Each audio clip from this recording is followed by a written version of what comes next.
ಕರಾವಳಿ ಜಿಲ್ಲೆಗಳಲ್ಲಿ ಮಳೆಯ ರಣಾರ್ಭಟ ಎಲ್ಲೆಂದರಲ್ಲಿ ಕುಸಿಯುತ್ತಿವೆ. ಬೆಟ್ಟ ಗುಡ್ಡಗಳು, ಎತ್ತರದ ಪ್ರದೇಶದಲ್ಲಿನ ಮನೆಗಳು ಕುಸಿಯುವ ಭೀತಿಯೂ ಕೂಡ ಈಗ ಉಂಟಾಗಿರುವಂತಹದ್ದು. ಕರಾವಳಿ ಜಿಲ್ಲೆಯಲ್ಲಿ ಕೋಸ್ಟಲ್ ಭಾಗದಲ್ಲಿ ಮಳೆಯ ರಣಾರ್ಭಟ ಶುರುವಾಗಿದೆ. ಎಲ್ಲೆಂದರಲ್ಲಿ ಕುಸಿತಾ ಇದೆ ಬೆಟ್ಟ ಗುಡ್ಡಗಳು, ಎತ್ತರದ ಪ್ರದೇಶದಲ್ಲಿನ ಮನೆಗಳು ಕೂಡ ಕುಸಿಯುವ ಭೀತಿ ಎದುರಾಗಿದೆ. ರೌದ್ರಾವತಾರ ತಾಳಿದ ಸಮುದ್ರ ದೈತ್ಯಾಕಾರದ ಅಲೆಗಳನ್ನು ಸೃಷ್ಟಿ ಮಾಡ್ತಾ ಇದೆ. ಕರಾವಳಿ ಜಿಲ್ಲೆಗಳಲ್ಲಿ ಮಳೆಯ ರಣಾರ್ಭಟ ಈಗ ಶುರುವಾಗಿರುವಂತಹದ್ದು. ಮಳೆಯ ರಣಾರ್ಭಟಕ್ಕೆ ಅಲ್ಲಿನ ಸಮುದ್ರಗಳು ಕೂಡ ತಲ್ಲಣಗೊಂಡಿವೆ. ಸಮುದ್ರಗಳು ಕೂಡ ದೈತ್ಯ ರಣಚಂಡಿ ಅಲೆಗಳನ್ನು ಸೃಷ್ಟಿ ಮಾಡ್ತಾ ಇದೆ.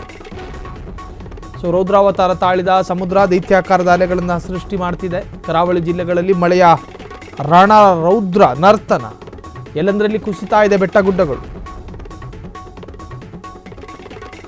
ಎಲ್ಲೆಂದರಲ್ಲಿ ಕುಸಿಯುತ್ತಿದ್ದಂತಹ ಬೆಟ್ಟ ಗುಡ್ಡಗಳು, ಎತ್ತರದ ಪ್ರದೇಶದಲ್ಲಿನ ಮನೆಗಳು ಕುಸಿಯುವ ಭೀತಿಯೂ ಕೂಡ ಎದುರಾಗಿದೆ. ಇದು ದಕ್ಷಿಣ ಕನ್ನಡ ಜಿಲ್ಲೆ ನಿರಂತರವಾಗಿ ಮಳೆ ಆಗ್ತಾ ಇದೆ. ಈಗಾಗಲೇ ಅಲ್ಲಿ ಆರೆಂಜ್ ಅಲರ್ಟ್ ಕೂಡ ಘೋಷಣೆ ಮಾಡಲಾಗಿದೆ. ಈ ಶಿರಾಡಿ ಘಾಟ್ ಸೆಕ್ಷನ್, ಚಾರ್ಮಾಡಿ ಘಾಟು ಈ ಭಾಗದಲ್ಲಿ ಮಂಗಳೂರಿಗೆ ಸಂಪರ್ಕ ಕಲ್ಪಿಸುವಂತಹ ರಸ್ತೆಗಳ ಉದ್ದಕ್ಕೂ ಕೂಡ ಅಕ್ಕಪಕ್ಕದಲ್ಲಿ ಬೆಟ್ಟ ಗುಡ್ಡಗಳೇ ಹೆಚ್ಚು. ಇಂತಹ ಸಂದರ್ಭದಲ್ಲಿ ಮುಂಜಾಗ್ರತಾ ಕ್ರಮವನ್ನು ತೆಗೆದುಕೊಳ್ಳಬೇಕಾಗಿತ್ತು. ಆದರೆ ಯಾವ ಕ್ರಮಗಳು ಕೂಡ ಆಗಿಲ್ಲ ಅನ್ನೋದು ನಿಜಕ್ಕೂ ಕೂಡ ದುರಂತ. ಜನ ಸಾವನ್ನಪ್ತಾ ಇದ್ದಾರೆ, ಜನ ಭೀತಿಯನ್ನು ಎದುರಿಸ್ತಾ ಇದ್ದಾರೆ.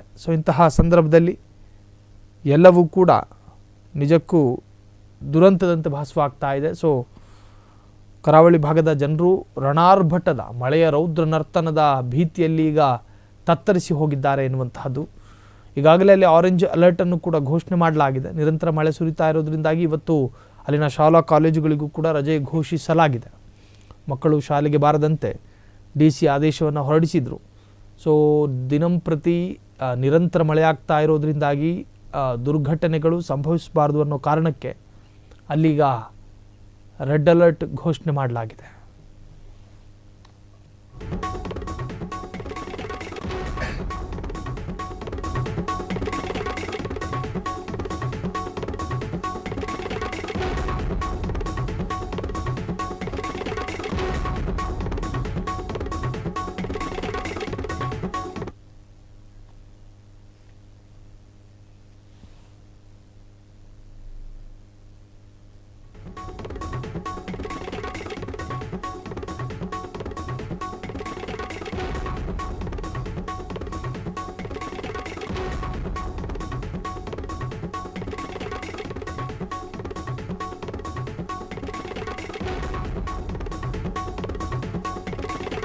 ಅವಶೇಷಗಳಡಿ ಸಿಲುಕಿದ್ದಂತಹ ಒಂದು ಮಗು ಸಾವನ್ನಪ್ಪಿರುವಂತಹದ್ದು.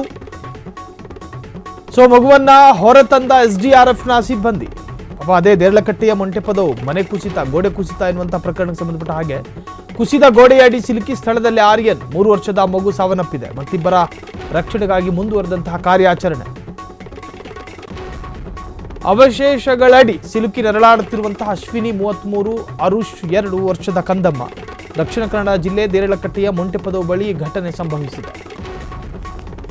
ಅವಶೇಷಗಳಡಿ ಸಿಲುಕಿದ್ದಂತಹ ಒಂದು ಮಗು ಸಾವು. ಮಗುವನ್ನ ಹೊರತಂದ SDRFನ ಸಿಬ್ಬಂದಿ. ಈ ಮೊಂಟೆಪದವು, ನಾಟೆಕಲ್ಲು ಆ ಭಾಗದಲ್ಲಿ ಗುಡ್ಡಗಾಡು ಪ್ರದೇಶ, ಅತ್ಯಂತ ತಗ್ಗು ಪ್ರದೇಶ. ಒಂದು ಮಳೆ ರಭಸವಾಗಿ ಹರಿಯುತ್ತೆ. ಆ ಹರಿದಂತಹ ಮಳೆ ಹೋಗಿ ತಲುಪೋದು ಯಾರ್ಯಾರ್ದೋ ಮನೆಯ ಅಂಗಳಕ್ಕೆ, ಮತ್ತಿನ್ನೇನೋ ಸಮಸ್ಯೆಗಳಾಗ್ತವೆ. ಪಾಪ ದೇರ್ಲಕಟ್ಟೆಯ ಮೊಂಟೆಪದವು ಎನ್ನುವಂತಹ ಭಾಗದಲ್ಲಿ ರಾತ್ರಿ ಮಲಗಿತ್ತು ಆ ಕುಟುಂಬ. ತಂದೆ ತಾಯಿ ಮಕ್ಕಳು ಎಲ್ಲರೂ ಕೂಡ ಮಲಗಿದ್ರು. ಇದ್ದಕ್ಕಿದ್ದ ಹಾಗೆ ಗೋಡೆ ಕುಸಿತಗೊಂಡಿದೆ. ಕುಸಿದಾಗ ಅಲ್ಲಿ ತಾಯಿ ಒಂದಷ್ಟು ನಿಮಿಷ ನರಳಾಡಿ ಪ್ರಾಣವನ್ನು ಕಳ್ಕೊಂಡ್ರು. ಅದಾದ ನಂತರ ಈಗ ಮಗು ಕೂಡ ಸಾವನ್ನಪ್ಪಿದೆ ಎನ್ನುವಂತಹ ಮಾಹಿತಿ. ನಿಜಕ್ಕೂ ಕೂಡ ಎಂಥವರ ಕಣ್ಣಲ್ಲೂ ನೀರು ತರಿಸುವಂತಹ ಸುದ್ದಿ ಇದು. 3 ವರ್ಷದ ಕಂದಮ್ಮ ಇನ್ನಿಲ್ಲ ಅನ್ನೋದು ನಿಜಕ್ಕೂ ಯಾರಿಗೂ ಕೂಡ ಸಹಿಸಿಕೊಳ್ಳಕ್ಕೆ ಸಾಧ್ಯ ಇಲ್ಲ. ಹೆತ್ತವರ ಕರುಳಿನ ಕುಡಿ. ಪಾಪ ನರಳಾಡ್ಕೊಂಡು ಅದರಲ್ಲೂ ಎಷ್ಟು ನೋವು ಅನುಭವಿಸಿದೆಯೋ ಗೊತ್ತಿಲ್ಲ. ಆ ನೋವು ಅನುಭವಿಸಿ ಈಗ ಸಾವನ್ನಪ್ಪಿರುವ ಮಾಹಿತಿ ಲಭ್ಯವಾಗ್ತಾ ಇದೆ. ಕ್ಷಣ ಕ್ಷಣದ ಸುದ್ದಿಗಳಿಗಾಗಿ ಫ್ರೀಡಂ ಟಿವಿ ಸಬ್ಸ್ಕ್ರೈಬ್ ಮಾಡಿ, ಲೈಕ್ ಮಾಡಿ ಹಾಗೂ ಫಾಲೋ ಮಾಡಿ. ಹೊಸ ಸುದ್ದಿಗಳ ನೋಟಿಫಿಕೇಶನ್ಗಾಗಿ ಬೆಲ್ ಐಕಾನ್ ಮೇಲೆ ಕ್ಲಿಕ್ ಮಾಡಿ.